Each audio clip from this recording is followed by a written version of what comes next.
You think you're free, but you're not. Because freedom isn't doing whatever you want. Real freedom is doing what your soul needs, even when your mind resists. And until you master this one thing, you'll stay a prisoner in your own life. You'll repeat patterns, you'll self-sabotage, you'll stay stuck, lost, and unfulfilled. So what is it? It's something no one teaches you. But once you learn it, everything changes. Chapter 1. The Illusion of Freedom in a Noisy World.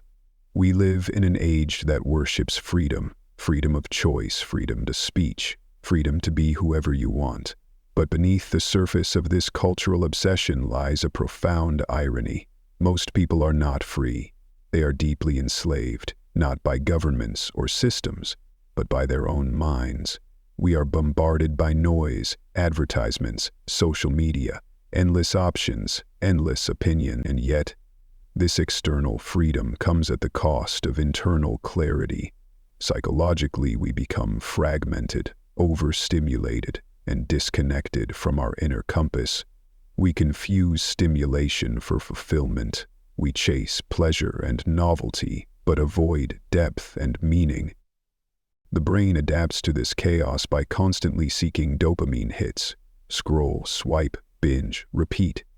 This creates neural pathways of distraction and avoidance rather than presence and discipline. The result? A life that looks free on the outside but feels like captivity on the inside.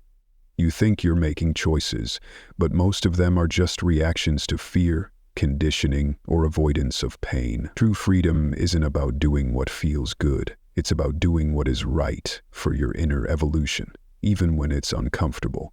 And until you realize that, you'll stay trapped, enslaved by every whim, trigger, and distraction the world throws at you. Chapter 2. Why you keep betraying yourself. Self-betrayal is subtle. It often shows up as silence when you should speak, nodding when your soul screams no, or staying in relationships, jobs, and identities that slowly kill your spirit. And the tragedy is you know it, but you keep doing it. Psychologically, self-betrayal stems from the early survival mechanisms we develop in childhood. As children, love is survival. If being yourself threatened that connection, you learn to adapt, to shapeshift, to please, to suppress your truth. Over time, this becomes automatic. You don't even realize you're abandoning yourself because it feels familiar. It feels safe. But each time you betray your inner truth, you lose trust in yourself. You send a message to your unconscious: what I feel doesn't matter. I'm not safe in my own hands. This fractures your self-worth. It breeds anxiety, resentment, and shame. The worst part, you may even start attracting people who mirror this betrayal. Partners who ignore your needs, environments that don't respect your boundaries. Why? Because the external world reflects the internal pattern. Freedom begins the moment you stop abandoning yourself. It starts when you say no more, when you commit to honoring what is true for you, even if it's inconvenient, even if people don't like it. You don't become free by running from others. You become free by no longer running from yourself. Chapter 3. Emotional avoidance. The hidden prison. Most people are not imprisoned by circumstance. They're imprisoned by their inability to feel. We're taught from a young age that certain emotions are bad or too much. Sadness, anger, grief, even joy if it's too big. So what do? We numb, we distract, we suppress, we run. This is emotional avoidance, and it's the most insidious form of self-betrayal. When you avoid your emotions, you're cutting off access to your own internal guidance system. Emotions are data. They tell you what matters, what needs healing, what boundaries have been crossed, what dreams are calling. But when you push them down, they don't disappear, they go underground. And they start running your life from the shadows. Unprocessed emotions manifest as anxiety, chronic fatigue, depression, indecision, even physical illness. Your body becomes a vault of all the things you were too afraid to feel, and the more you avoid them, the louder they get, until life forces you to listen. True freedom begins when you stop running, When you turn inward and sit with your pain without trying to fix it or flee from it. When you realize that emotions are not the enemy, they are your compass. They are not weakness, they are aliveness. If you want to be free, you must feel, fully, honestly, without because the moment you stop fearing your own emotions is the moment you reclaim your power. Chapter 4. The Shadow Self, and What You Refuse to Face. Inside each of us lives a shadow, a collection of all the traits, feelings, and desires we've rejected or repressed because we were told they were unacceptable. This is the part of you that got buried when you learned it wasn't safe to be fully seen. Maybe you hide your anger because you were taught it was dangerous. Maybe you deny your ambition because someone told you it was selfish, or you suppress your sensitivity because it made you feel weak. But here's the truth. Whatever you exile into the shadow doesn't go away. It controls you in silence. The shadow operates unconsciously. It leaks into your decisions, your relationships, your self-worth. You find yourself sabotaging success. You push away love. You repeat the same toxic cycles and wonder why. It's not fate. It's the unhealed parts of you begging to be acknowledged. Freedom is not found in perfection. It's found in wholeness. And wholeness requires you to face your shadow, not to shame it, but to integrate it, to look at the parts of yourself you've been taught to hide and say you belong here too. Psychologically, this is the process of individuation, a core concept in Jungian theory. It means becoming a full, integrated human being by reclaiming what you've disowned. That includes your darkness, your power, your grief, your rage, your vulnerability. You will never be free until you stop fearing your own depth, because freedom isn't light without darkness. It's the courage to hold both. Chapter 5. The One Thing. Radical Inner Accountability. This is the turning point, the place where most people turn back, because this one thing sounds simple, but it is the most difficult and transformative act you'll ever commit to. Radical inner accountability. It means taking full ownership of your inner world, your thoughts, your emotions, your reactions. No more blame. No more excuses. No more it's because of them. It's not about self-blame. It's about self-liberation.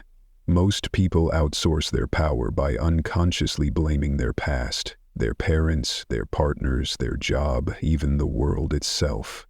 And while these influences are real, they're not where your transformation begins. Your healing doesn't start when others change. It starts when you do.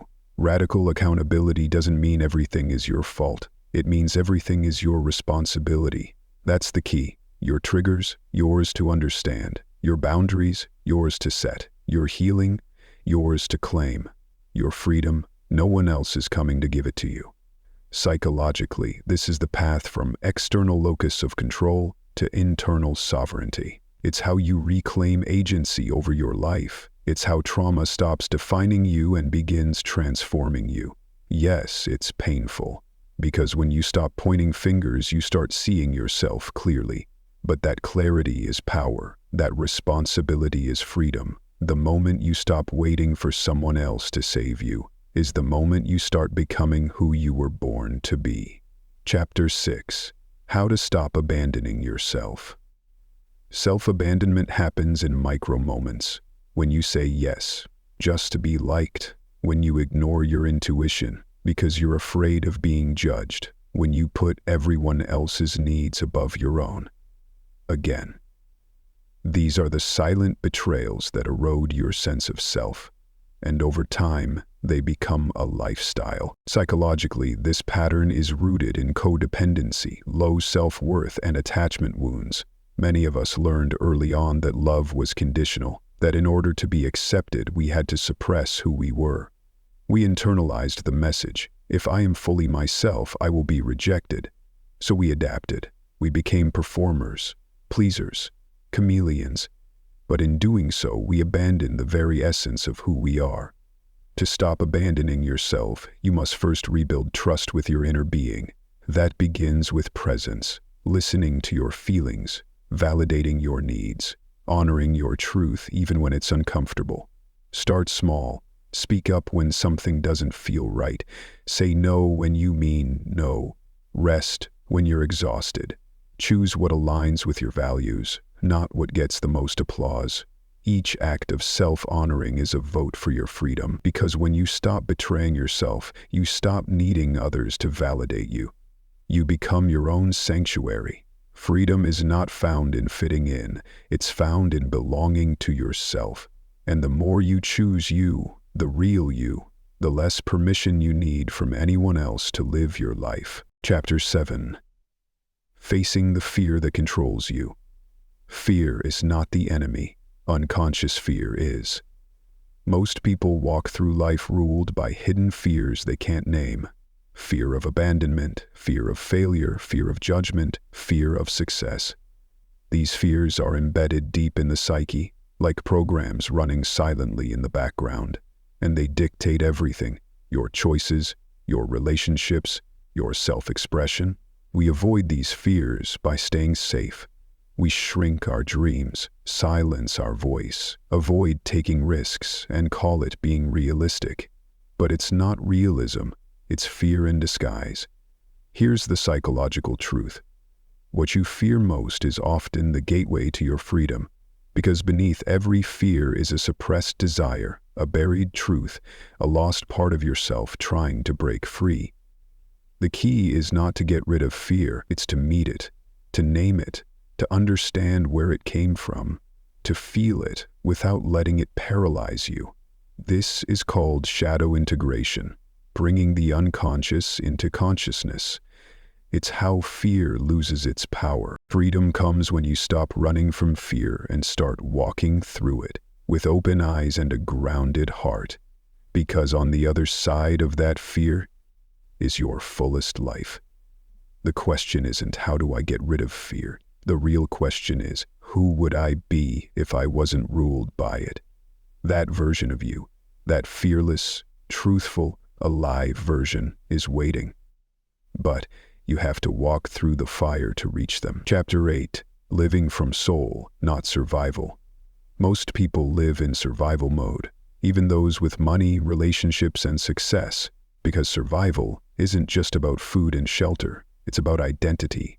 And when your identity is shaped by fear, trauma, and the need to fit in, you survive, but you don't live. Living from soul is different. The soul doesn't chase status or validation. The soul seeks truth, depth, meaning. It doesn't ask what will they think. It asks what is real for me. And when you start living from soul, your life changes. Not always in ways others understand, but always in ways that matter. Psychologically, this is the movement from the ego-driven self to the integrated self. The ego is rooted in survival. It wants certainty, control, safety. The soul is rooted in expansion. It wants growth, experience, truth. The more you align with your soul, the more you break free from inherited scripts and start writing your own story. This is not easy. Living from soul requires courage. It means losing people who only loved your mask. It means walking away from paths that don't nourish you. It means facing grief, uncertainty, and the unknown. But it also means freedom. Not the cheap kind that comes from rebellion, but the deep kind that comes from alignment. You'll never be free until you choose soul over safety, because the cage isn't around you, it's inside you.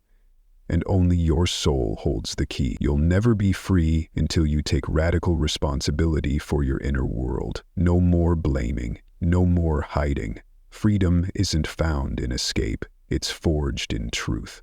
And the truth will burn, but it will also purify you.